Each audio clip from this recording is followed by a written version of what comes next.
Oi pessoal, tudo bem? Sejam bem-vindos ao nosso canal Viva o Portugal. Hoje eu vou contar para vocês uma experiência que a gente passou na emergência pediátrica aqui em Portugal e também quero fazer um link com saúde, né? Plano de saúde, número de utente, seguro saúde, que depois eu vou falar um pouquinho da diferença dos dois. E essa é uma dúvida que as pessoas nos pedem. Quem já chegou, às vezes escreve pedindo: Bruna, qual é o melhor seguro saúde? Como é que faço o utente? Enfim, dúvidas de quem tá vindo e de quem já tá aqui. Então, senta que lá vem a historinha, né? Mas ela não é muito comprida e é muito interessante para vocês entenderem como é que as coisas funcionam por aqui. Nós estávamos de férias no Algarve, na praia de Benagil, e ela fica mais ou menos 20 quilômetros de Portimão. E no nosso último dia, a gente resolveu dar aquele banho de piscina assim para se despedir. Já era finalzinho de tarde, estava um dia super gostoso. E estávamos só eu, Júlia e a Helena na piscina. E a Helena começou a ficar com friozinho e disse: eu quero já ir tomar banho. E a gente enrolou ela na toalha e fomos recolhendo as coisas e ela saiu na frente. E eu disse: filha, não corre, espera que a gente tá indo. E esse não corre, espera que a gente tá indo, ela com frio, enrolada na toalha, tuque, saiu na frente. Mal, assim, não tinha dado 2 minutos, 60 segundos, eu escutei um choro. Aí acelerei o passo, pensei, ela deve ter entrado numa porta errada, porque eram várias casas geminadas, né, como se fossem os nossos sobrados do Brasil. Pensei, daqui a pouco ela se assustou, se perdeu, mas não tinha dado, assim, tempo suficiente para ela chegar em lado nenhum. E aí eu comecei a escutar aquele choro e pensei, esse choro não é de alguém que se perdeu, esse choro é de um machucado. E aí nesses 15 segundos que nos separaram entre o choro dela e eu chegar, ela tinha caído na escada e partiu assim a testa. Tinha aberto uma boca enorme ali. E a minha mãe tinha acolhido ela e tava com a própria toalha dela apertando. E ela disse: Bruna, olha o que aconteceu. E a Helena, antes disso, já tinha machucado pequenininho assim na testa, depois pertinho do nariz. E ela só me disse: mamãe, cortou igual o outro? E eu olhei aquilo, gente, eu enxergava o osso dela, assim, olha, jorrando sangue. Aquilo era uma cena de Halloween, a gente que tá pertinho do Halloween agora, era uma cena terrível. E aí eu disse, bom, eu preciso estancar isso, né, e acalmar ela, e a gente tem o seguro saúde.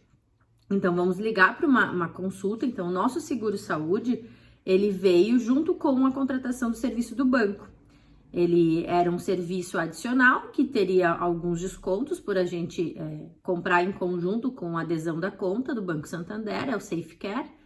E esse plano de saúde, ele daria, então, desconto em consultas, uma rede de hospitais conveniados, né, que a gente poderia usufruir. E tem um aplicativo que tem o apoio 24 horas e teleconsulta. Então, eu pensei, eu vou ligar num desses dois serviços para eles me orientarem qual é a clínica de enfermagem, hospital, enfim, o lugar mais próximo, porque ela vai precisar fazer pontos.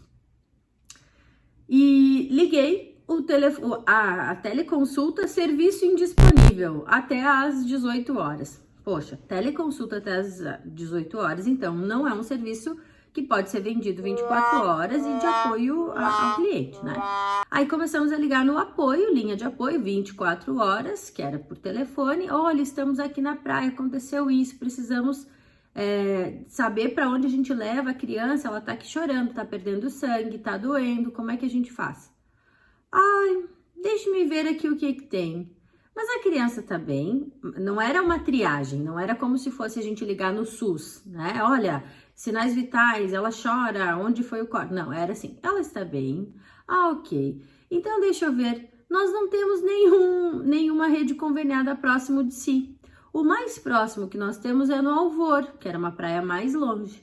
Eu disse, e tá aí, o que eu faço então? Se vocês não têm, a gente já contratou esse seguro saúde pensando na questão, né, da criança, da Helena, de precisar um atendimento de emergência, às vezes uma consulta de madrugada, principalmente pela criança. Nós, assim, às vezes a gente diz, não, a gente não vai precisar.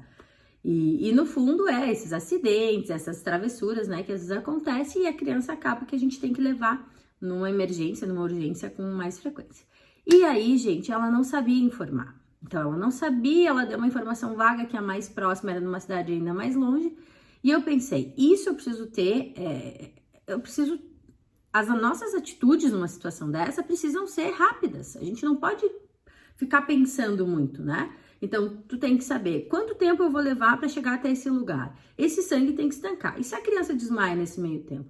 Então, eu tinha que ter uma atitude rápida. Meu irmão estava junto, pegamos os documentos e ele disse, olha, tem um hospital em Portimão, que é um hospital de emergências, e eu sei que tem atendimento pediátrico. Ou tem essa outra clínica que a gente pode ir tentar ver se tem o convênio com o plano de vocês. Só que nesse hospital de Portimão é público. Pode ser que a gente chegue e tenha muita gente. Eu falei, não tem problema. A gente vai no público, porque é uma emergência, tá sangrando, é um corte, é um ferimento. Então, a gente tem chance de ser atendido mais rápido do que, às vezes, uma consulta para né? Eles chamam aqui um despiste, então, um rastreio de uma doença, uma febre, né? Não que isso não seja importante. A gente, como mãe, como família, sabe o quanto angustiante é, mas frente a uma criança ali com a testa sangrando, né? O atendimento seria um pouco mais rápido. E fomos lá.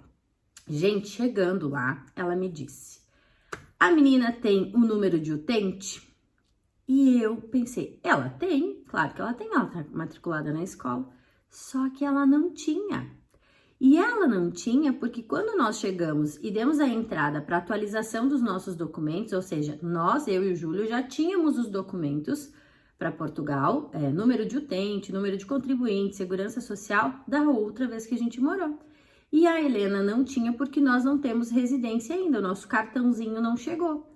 E quando eu fui fazer a matrícula dela, nós não tínhamos o cartãozinho, ou seja, não foi inserido o número de utente. E nós fizemos o seguro de saúde, então, em tese, ela estava...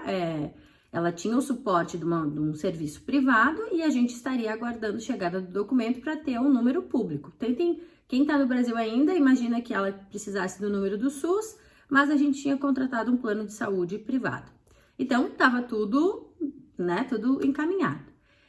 Eu estava tão nervosa com aquela situação e um pouco eu segurava a testinha dela, um pouco eu tentava. E a pessoa que me atendeu foi muito humana. Ela dizia, mãe, eu preciso de um número de utente.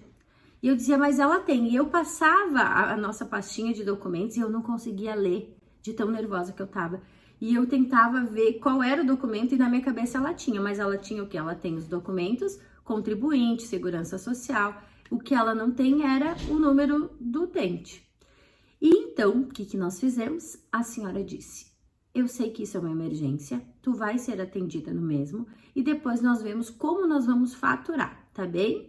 Eu disse, não, tá ótimo, entreguei os documentos, passaporte, aquilo que tinha, e ela fez todo o atendimento. Foi super rápido, foi uma enfermeira, passamos por uma triagem, pediram se ela tinha desmaiado, se ela dormiu, se ela teve ânsia de vômito, fizeram, né, um exame clínico ali para ver se tinha algum edema ao redor do corte e tava ok. Passamos para a sala já de atendimento, ou para fazer pontinhos ali, ou para fazer alguma sutura. E aí, a enfermeira limpou, conversando tudo com ela, muito atenciosa, muito carinhosa. Veio uma pediatra e disse, ó mãe, fizeste muito bem, porque a primeira coisa que eu fiz foi unir as duas partezinhas e pressionar. Ou seja, o sangue, saía sangue, né, escorria sangue, mas aquele cortezinho estava pressionado. Toda vez que eu parava de pressionar, o sangue jorrava de novo, mas se não, eu aproximava as duas partes e colava. E ela disse, fizeste muito bem, não, aqui nós não vamos fazer ponto algum, até para não marcar a cara da menina. Nós vamos utilizar uma colinha cirúrgica e vai deixar esse curativo aqui, esse penso, durante 7 dias e depois disso pode meter ali água, tudo isso e vai criar uma casquinha e vai sair. E foi isso que aconteceu, colocamos, eu pedi, não tem que fazer um raio-x, ela disse não, não tem nenhum edema, né, não tem nenhum inchaço local, o próprio sanguezinho já tratou de não deixar ter esse edema. Claro que sim, pode acontecer um derrame na região do olho, o olhinho dela ficar roxo, e se ela tiver algum sinal, algum sintoma de tontura, de vômito, nas próximas 24, 48 horas, traz ela de volta. Mas a princípio foi mesmo na pele, e aqui como não tem, a camada é muito fina, acontece isso mesmo. E assim foi. Então, Em 15 minutos nós fomos atendidas, muito bem atendidos, tudo ok. Passados, acho que uns 20 dias, chegou na nossa casa, a gente já tinha voltado, uma pré-faturação. E essa pré-faturação veio porque no dia do atendimento nós não tínhamos a documentação. Então, lá nessa pré-faturação dizia que poderia ser apresentado o PB4, o número de utente, e se não fosse o número de utente definitivo, poderia ser o provisório, ou então o comprovativo do CEF, que os documentos estavam em trânsito, né? Ou seja, que a gente já deu entrada nessa documentação e que a gente está aguardando, porque aí eles sabem que a demora é do próprio sistema, que a gente não tá de forma ilegal e que o próprio sistema deles é falho quando demora e não consegue atender e gerar essa documentação para as pessoas terem esse fluxo de atendimento. Então, o que eu juntei? Documento do CEF. O CEF é o Serviço de Estrangeiros e Fronteiras. É o órgão o qual a gente precisa levar a documentação para o processo de legalização, seja legalização para quem entra e passa o seu período de turismo, ou quem entra e solicita uma autorização de residência ou renovação desse pedido de autorização de residência. Esse é o órgão máximo que a gente precisa se referir. Então, juntei esse documento, fui no nosso postinho, né, aqui, o nosso posto de saúde, levei essa pré-faturação e disse, eu preciso de um número de utente provisório até que não cheguem os nossos documentos, porque nós vamos ser pré-faturados. Então, para a Helena fazer aquele curativo, aquele atendimento, a faturação foi de 85 euros. Para vocês terem uma ideia, esse é um valor bem elevado. Não é um valor gritante que dissesse, nossa, a gente não pode pagar, mas é um valor alto, né? E eles entenderam. Então, eu reuni o número de utente dela provisório, o do CEF, enviei um comprovativo de que nós tínhamos o plano de saúde privado e que por isso nós não tínhamos ainda dado entrada, porque nos foi questionado como é que a gente não tinha ainda esse número. Então, aqui fica a dica, gente. Quando vocês chegarem, principalmente quem vem com criança, se certifiquem de que a contratação do seguro de saúde, que aí a gente faz um link com o Brasil, que a gente chama de plano de saúde, né? O seguro-saúde, ele vem, às vezes, numa contratação da EDP, que é a companhia de energia. Ele pode vir com o próprio telemóvel, né, o telefone. Ele pode ser uma contratação junto com o combo de TV, internet e ser um serviço associado. Ou ele pode ser uma empresa terceira que vende seguros de saúde.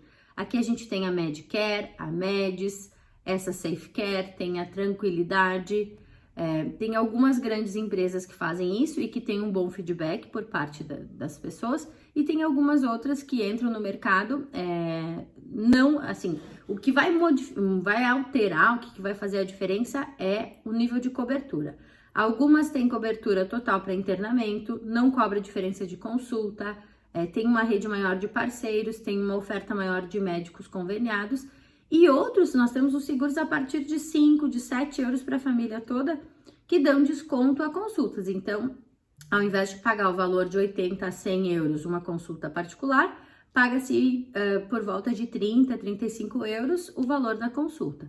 Tem direito a análises, ou seja, exames de sangue, tem direito muitas vezes a consultas odontológicas, então revisão, limpeza, alguns procedimentos, então eles vão elencar quais são os procedimentos, e o valor dos mais básicos, então, fica entre 5 e 7 euros, até os mais completos de internamento, gravidez, análises clínicas incluídas, sem ter que pagar diferença, exames de raio-x, exames de ultrassonografia, exames de ressonância magnética, os mais completos, que vão chegar na casa aí, para uma pessoa sozinha, 80 euros, para uma família, 120, 130 euros. Uma família composta por 2 adultos e uma criança. Então, quando vierem para cá, providenciem o PB4, que vai ser o primeiro documento, até que não tenham o documento, o número de utente oficial. Não tendo ainda o PB4, peçam, solicitem, vão em 2 ou 3 unidades de saúde e solicitem o utente provisório para todos da família. Foi no primeiro, disseram que não dá para gerar, vai no segundo, vai no terceiro, porque às vezes a pessoa que atende também não tem essa informação, ou não se sente autônoma para poder gerar esse número, mas é possível sim, e vindo com toda a documentação legal, é só uma questão de gerar o provisório até que a documentação chegue para que tu consiga o número de utente definitivo. E depois a gente ter, até abrindo um parênteses aqui, o que esse número de utente nos dá direito? A ter um médico de família. E esse médico de família é o que vai fazer o acompanhamento. Diferente do Brasil, onde a gente vai uma vez por ano, nós mulheres, né? Fazer o acompanhamento de exame de mamas, Papa Nicolau, vai uma vez por ano no ginecologista, ou leva a criança uma vez por ano no pediatra, aqui o médico de família faz todo esse acompanhamento. E era previsto que acontecesse uma consulta anual, onde tu reportasse para ele, olha, eu me sinto bem, ganhei peso, ou tô muito fraca, ou sinto muito sono, ou tenho dores de cabeça, tenho dor nas pernas, enfim, que tu reportasse ele a tua situação de saúde para que ele encaminhasse os exames e, se precisasse alguma medicação, isso também fosse visto. Como não existe, neste momento atual, então 2022, estamos em outubro de 2022, o momento atual é que não há vagas para médicos de saúde, ou seja, cada um deles consegue gerenciar um número X de famílias. E quem está chegando desde o início desse ano está aguardando vagas para esses médicos de família, para que a partir de então tu comece a fazer o acompanhamento. E o interessante é que o médico de família atende toda a família, atende. Se tiver um vovozinho, né, atende um idoso, atende o adulto, atende o adolescente, atende a criança e faz os encaminhamentos devidos de acordo com o que precisar, tá? Então, isso é bem interessante, é uma particularidade de Portugal. Inclusive, vindo do Brasil, e isso é um ponto muito positivo no Brasil, o Brasil tem uma cultura de prevenção, né? Então, existem inúmeras campanhas de prevenção. E como que a gente faz a prevenção? Fazendo um diagnóstico antecipado. Por isso que a gente faz uma vez por ano um rastreio, para saber se tem alguma alteração, né, na mama ou no colo do útero. Os homens, a partir de uma certa idade, a questão de próstata. Fazemos análises sanguíneas, né, exames de sangue, sei lá, uma vez por ano. Então, o Brasil tem essa cultura, né, da saúde, da prevenção, e aqui é um pouquinho diferente. Não que não tenha todos esses cuidados, todos esses serviços existem, mas as pessoas vão menos ao médico e o médico de família é quem cuida, né? E ele cuida a partir desse feedback da pessoa, dessa procura, dessa busca. E se tu não tem médico de família, vai ter que ficar muito antenado e buscar vias alternativas. Então é isso, pessoal. Queria contar para vocês o susto que a gente passou. Quem tem criança é como se estivesse na chuva, se molha, às vezes respinga, às vezes chove forte, mas faz parte. E ter um plano de saúde, um seguro de saúde aqui em Portugal, a gente precisa avaliar, porque a cobertura que eles vão nos oferecer é muito diferente. Então, desde aqueles mais básicos, se ele é só para análise sanguínea e algumas consultas, talvez ele seja ok para tua família. E se tu já tiver algum histórico que precisa de acompanhamento de exames, de médicos de especialidade ou algo assim, vale a pena investir um pouquinho mais, mas ter essa segurança de que quando precisar do atendimento, vai ter, tá bem? Então era isso. Espero que tenha sido útil essas informações para vocês e a gente se vê no próximo vídeo. Beijo! Depois eu vou mostrar para vocês como ficou a testinha da Lelê colada.